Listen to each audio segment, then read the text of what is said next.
देखा हम गई भैया की ससुरारी। अच्छा तो देखली है कि तोहार छोटकी बहनिया धीरे धीरे बोर हो गई बा हो। हाँ तनी भैया से बतिया के लगनिया में हमार बियाह करा दा। अच्छा सुना बोला। कहत है हाँ हाँ कि पहले हमरे एगो सवाल का जवाब तू दे दा, ओकरी बाद तोहार हम बियाह का बात तारे भैया से करत है, ठीक है? अच्छा बियाह खातिर अब सवाल जवाब हमके करे के पड़ी। हाँ तो और का ऐसे ही ई बात बा। ठीक बा पूछा।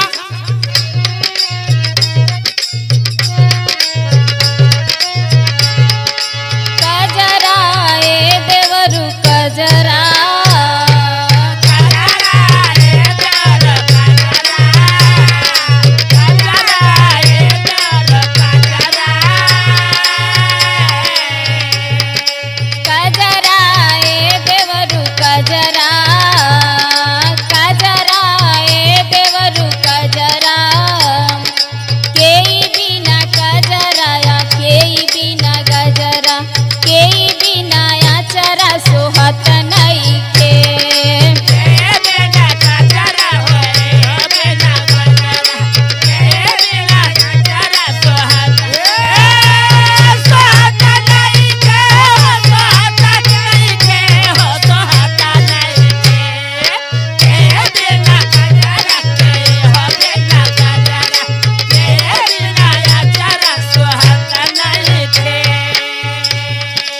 अच्छा ये तो हर सवाल है।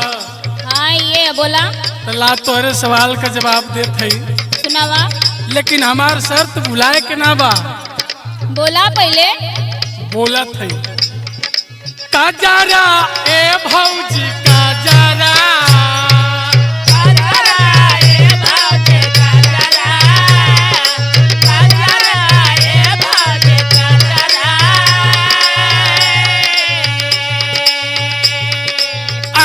बिना गजरा होके सभी ना गजरा लाल बिना अचारा सोहत नहीं के बिना गजरा होके सभी ना गजरा लाल बिना अचारा सोहत नहीं के सोहत नहीं के सोहत नहीं के सोहत नहीं के आँख बिना गजरा होके सभी ना गजरा लाल बिना सही है ना? हाँ सुना। बोला। दूसरे सवाल का जवाब देगा तनी। अच्छा दूसरो सवाल बा तो पूछा पूछा। सुना।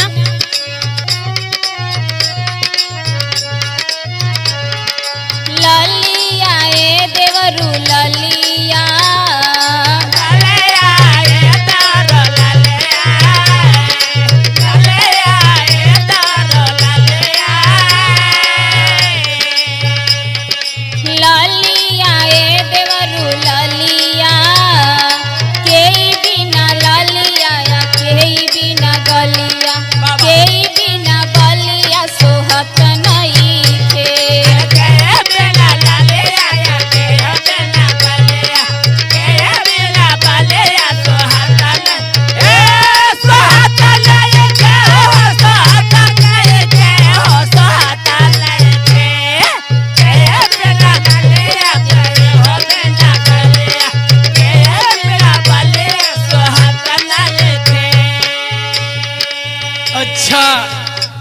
तो हर दूसर का सवाल है।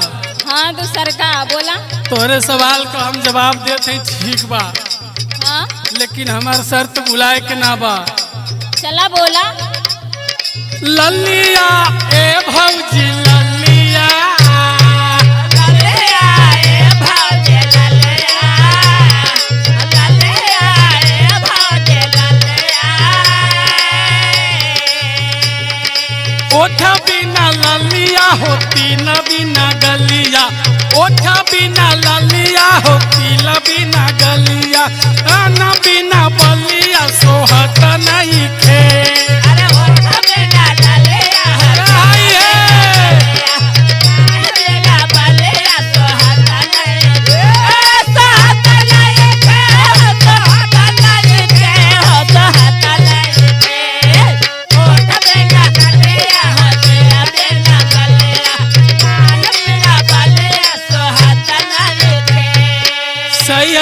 सवाल का जवाब? हाँ ठीक बा, बाकी एगो और सवाल सुना। अरे दादा हो दादा, तू तो सवाले पूछत पूछत मुँह आ देबू का। तब फोकट के थोड़े भी हो जाए। हम देखो थे कि लगन तो बीत जाई, उबाल करे के पड़ी का। झनझनाए के पड़ जाए। चलो ठीक है, अगलो सवाल पूछा। सुना,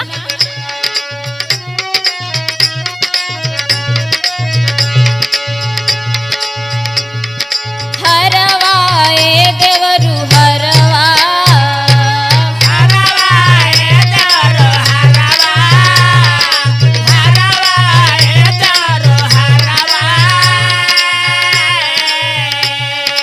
हरवा ए देवरू हरवा, केई बिना हरवा केई बिना गरवा, केई बिना कोरवा सोहत नइखे।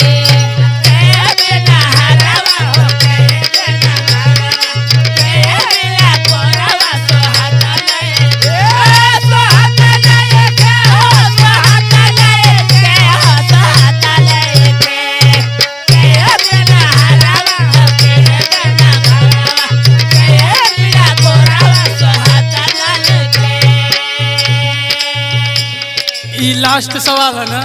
हाँ लास्ट है, बोला। सवाल बता दी तो ब्याह करा देबू ना? हाँ बोला, करा दे।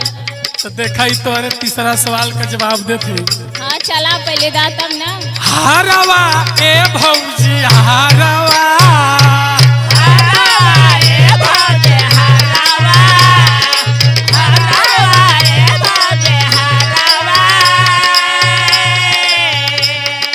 सुनत हो ना? हाँ सुनाओ सुनाओ, सुनत है। हारवा ए भौजी हारवा,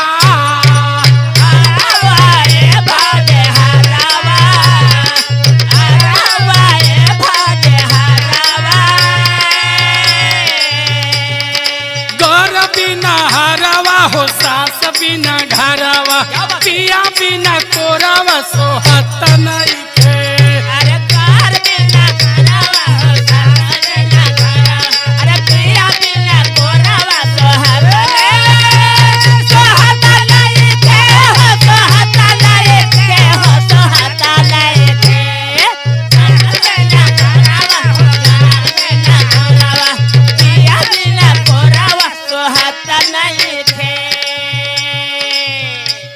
बस ना, अब तोरे सवाल का जवाब खत्म हो गई, ब्याह करा देबू ना? हाँ चला चला। चला ठीक है, ठीक।